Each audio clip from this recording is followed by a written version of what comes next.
So the sense of power or aliveness that dwells there, this is where what they talk about in trust, the word trust, trusting in life, to have to trust. It's hard to make yourself trust when your primordial condition is fear, which is the primordial human condition in the mind-identified state. Fear and trust can't go together. Trust is simply the absence of fear. So you cannot make yourself trust, or even affirmations won't do it. You can even repeat affirmations and put them on your bathroom mirror. I trust in life. I trust that life is supporting me. But eventually you have to go even beyond the affirmation. And the trust arises naturally where you actually don't need any more affirmations, because you're there, the reality of it is there. Affirmations are maybe a transitional stage when you haven't quite arrived at the reality of it. Then you say, I'm wealthy, but when you have 50 million in the bank, you can take off the affirmation from your bathroom mirror. It's obvious, you know you're wealthy, you don't need to say it anymore. Bill Gates doesn't have the affirmation on his bathroom mirror. And that's only external wealth. No, he's not, is not going to save him. Even with that, he cannot buy peace.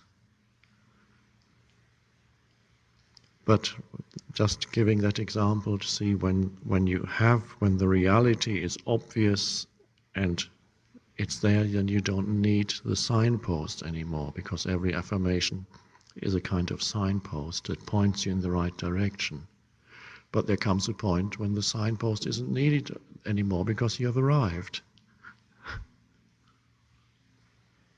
So that the trust, when you feel you go into the inner body, and then there's the first very subtle, and then you feel increasingly more intensely the power, the aliveness, the stillness, and yet the incredible energy behind that. And then you know that is most, on the most fundamental level, that's, I am that. I'm not the little me in the head. And that is that lives and acts through you. That power is there. And when you know yourself as that's trust. Then you suddenly, trust is your natural state. No longer something you need to figure out how to get there. Trust is your natural state, so that even the concept trust disappears, because it's so natural you don't even have a word for it anymore.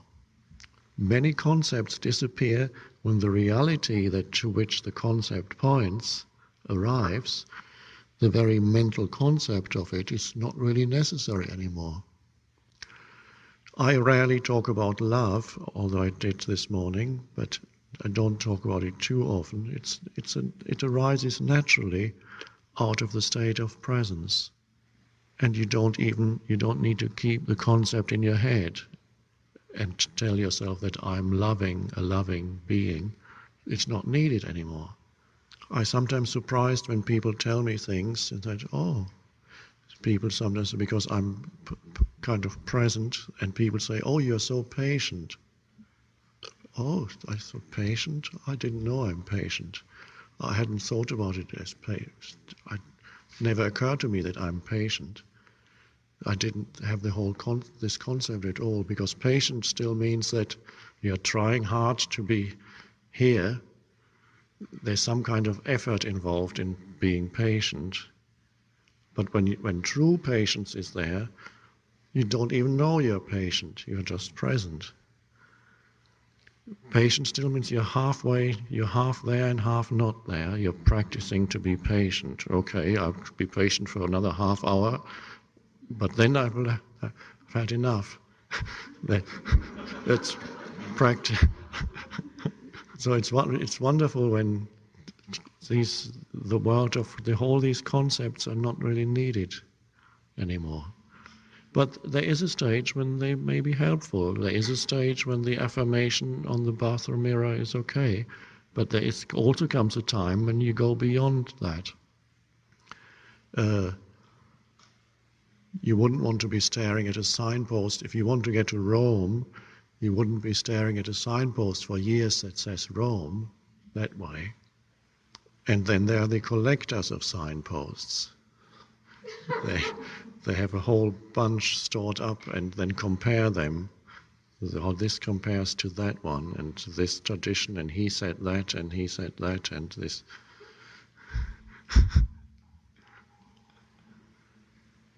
And if you become a collector of signposts, then it's hard to let go, because you have a precious collection.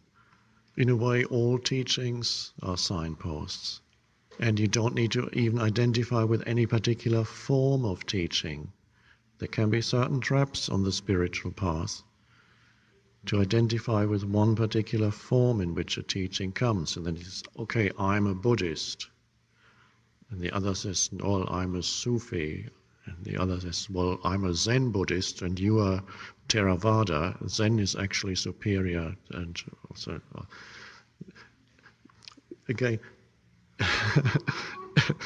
images come in and they can be obstacles when you identify with.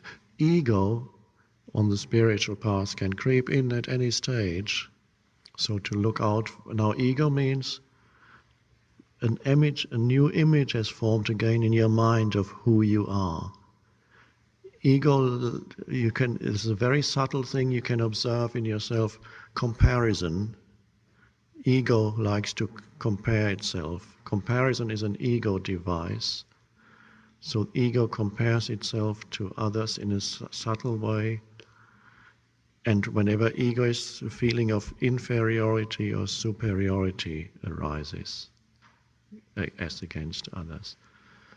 Both the feeling of, okay, I may not be as good as that person, or as knowledgeable or as spiritual as that person, that's ego, or feeling I'm more spiritual than that person, I've been practicing for longer, or my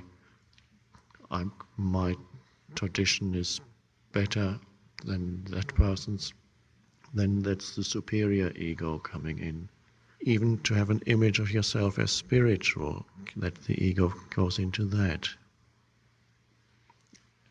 Trying to live according to an image in your head, trying to be spiritual, to see yourself as spiritual, that's another ego trap.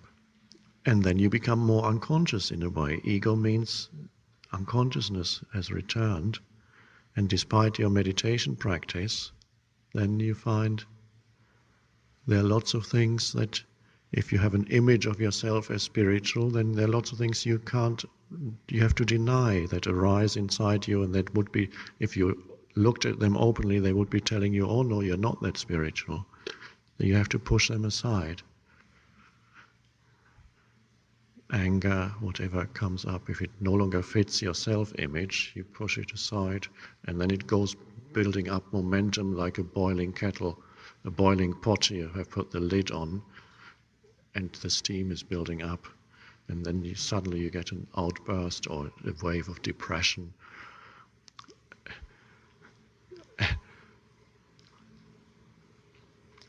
In Christianity, often they have tried to live according to what it's like to be a good Christian, trying hard, and anything that doesn't fit the self-image of me as a good Christian has to be pushed aside. And then you can't push it aside forever. At some point, the unconscious will again emerge and overwhelm you as rage, as anxiety, as depression, a mood, dark mood suddenly coming in. And so presence is to live free of self-images, because that's mind. It's conditioning. Free of needing some image to tell you who you are. You don't really need that. And this is why I said you learn from animals, although animals have no self-image. They are themselves. They act naturally, spontaneously, or rather life acts through them. They have, of course, their limitations of their particular form, and yet they are more deeply connected to the source than humans in their normal state. So that's why it's so helpful to learn to watch an animal. It doesn't live through a self-image. It is itself. It's the natural state. And what we are returning to is the natural, that's in India, they sometimes use that expression, the natural state that humans lost a long time ago. So that's wonderful. You're returning to that. So simply observe when some new self-image has formed, or some old self-image has returned. Look. So often be aware of comparison. Comparison as an ego device. In a subtle way, you're feeling better than or not as good as. There's the ego. Better than, not as good as. Another sign that you're living through a self-image is defensiveness. Defensiveness arises when somebody questions your beliefs, questions a statement that you've made, doubts this or that you associate with your self-image. So observe defensiveness coming in. And you're always defending an image, because who you truly are doesn't need any defense. It's so powerful, cannot be attacked, it's totally beyond anything that could be injured or attacked in any way. It doesn't need any defenses. So observing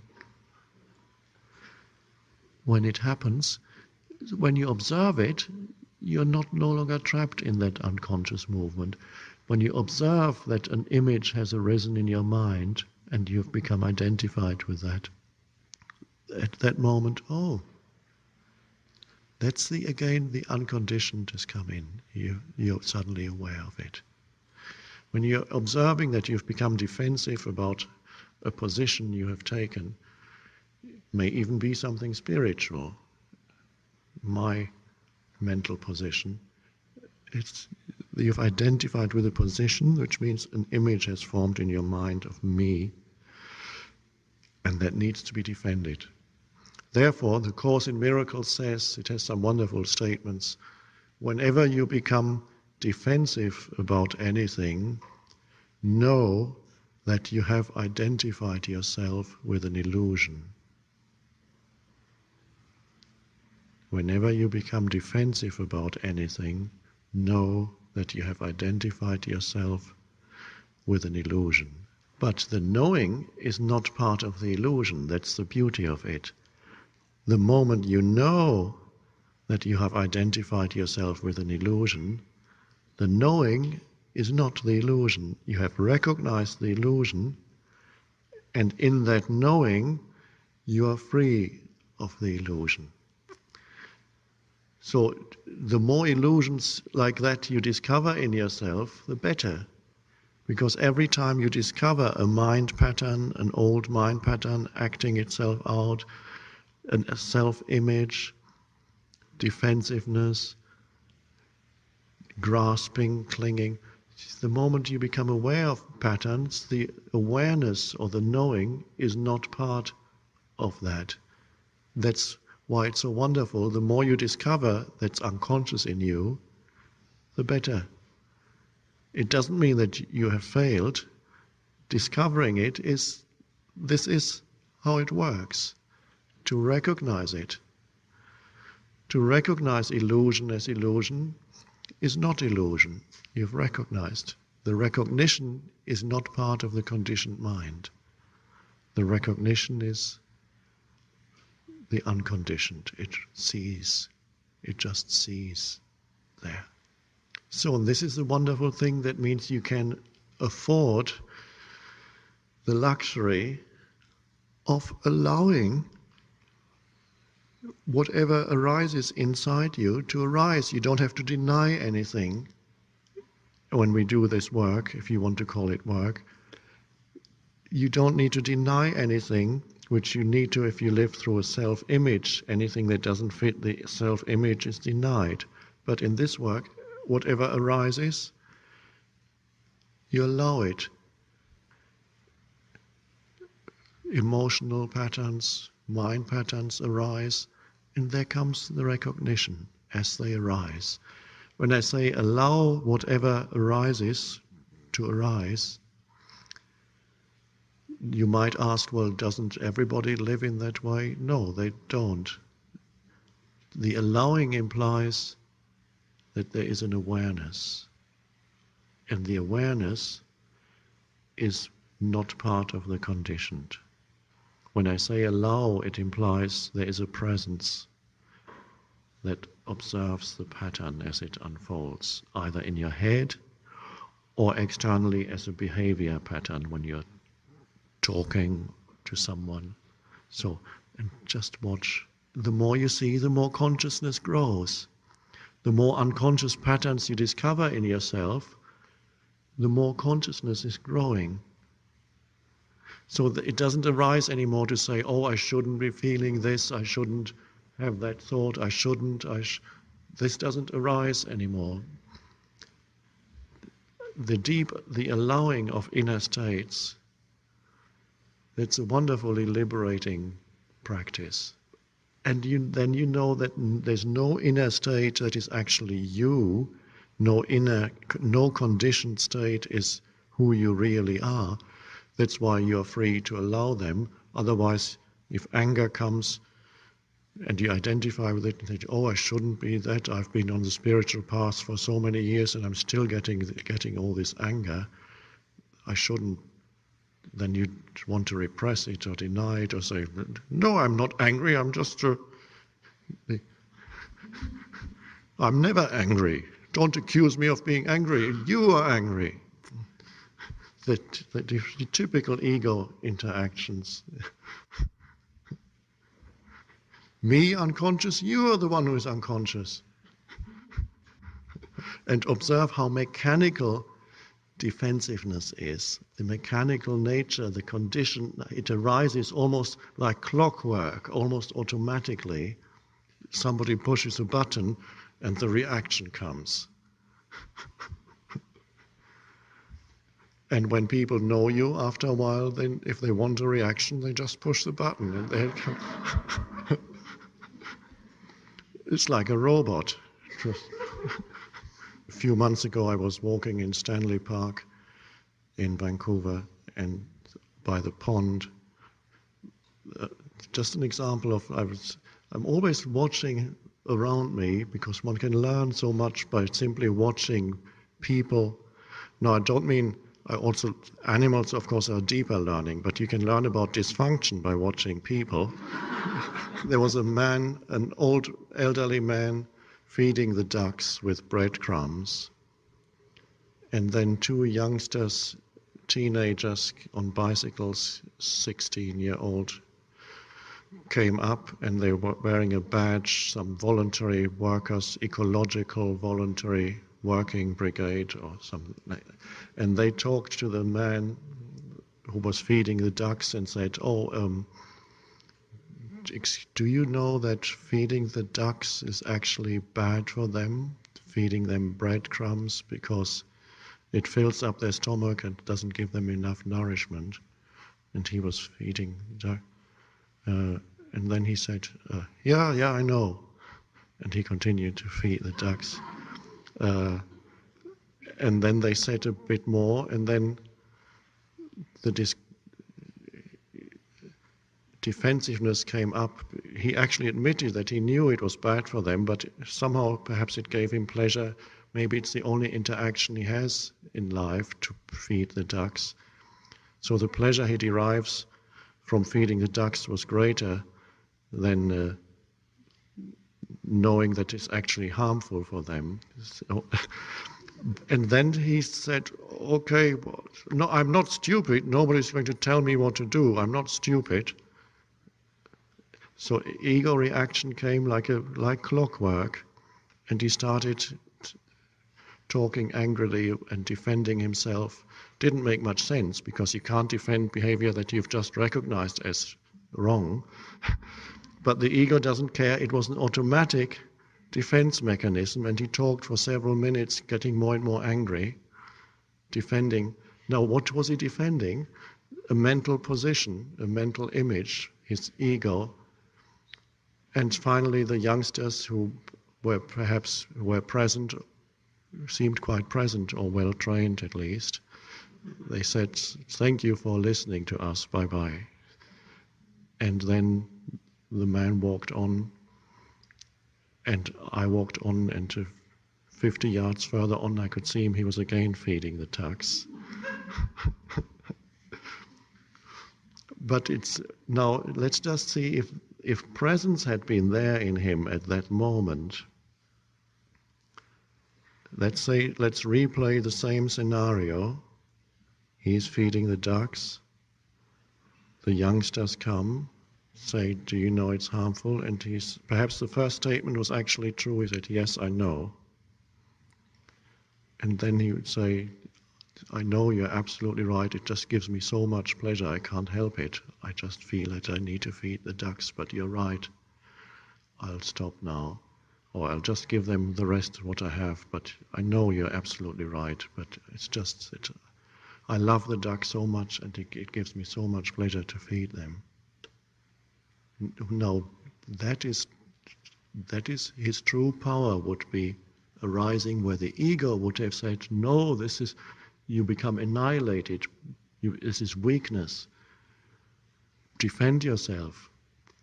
But if he had honestly expressed that, not needing to defend an image, then a true power would have arisen in him. His true power would have come forth. And to the ego, that looks like becoming vulnerable,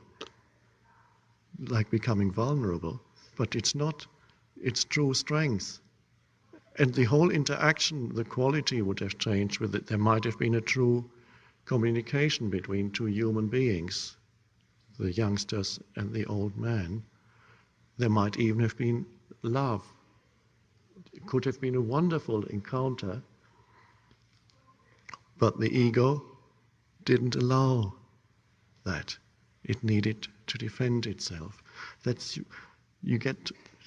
People get more and more trapped in that. And this is just a tiny example. Now imagine somebody living like his whole life in that way, and most people are. Not so much perhaps everybody in this room recognizes a little bit of that, or sometimes more than a little bit, in their own lives, but most people in this room are not totally, nobody in this room is totally trapped in those ego patterns. Everybody who sits here, there's some already areas of freedom where go beyond ego, opening up. Otherwise you wouldn't be here. The ego wouldn't have allowed you to come here, or if you had come anyway, it would have become too painful. You would have gone home by now. Now the interesting thing, when presence, the dimension comes in, and you observe defensiveness, then, oh God, there it is. And then sometimes through the simple fact of observation, you go beyond it, because that's the power that is where you don't need the defensiveness anymore. And then there's the shift suddenly. And always the mind will tell you, dangerous, defend yourself, protect yourself. So you learn by observing other human beings and then observing yourself, of course. But just giving that example to see when the reality is obvious and it's there, then you don't need the signpost anymore, because every affirmation is a kind of signpost that points you in the right direction. But there comes a point when the signpost isn't needed anymore because you have arrived. So that the trust, when you feel you go into the inner body, and then there's the first very subtle, and then you feel increase. So you cannot make yourself trust, or even affirmations won't do it. You can even repeat affirmations and put them on your bathroom mirror. I trust in life. I trust that life is supporting me. But eventually you have to go even beyond the affirmation. And the trust arises naturally where you actually don't need any more affirmations, because you're there, the reality of it is there. Affirmations are maybe a transitional stage when you haven't quite arrived at the reality of it. Then you say, I'm wealthy, but when you have 50 million in the bank, you can take off the affirmation from your bathroom mirror. It's obvious, you know you're wealthy, you don't need to say it anymore. Bill Gates doesn't have the affirmation on his bathroom mirror. And that's only external wealth. No, he's not, is not going to save him. Even with that, he cannot buy peace.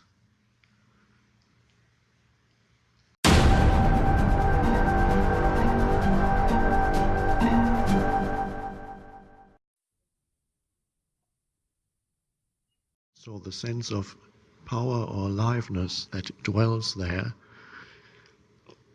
this is where what they talk about in trust, the word trust, trusting in life, to have to trust. It's hard to make yourself trust when your primordial condition is fear, which is the primordial human condition in the mind-identified state. Fear and trust can't go together. Trust is simply the absence of fear. Increasingly, more intensely, the power, the aliveness, the stillness, and yet the incredible energy behind that. And then you know that is most, on the most fundamental level, I am that. I'm not the little me in the head. And that lives and acts through you. That power is there.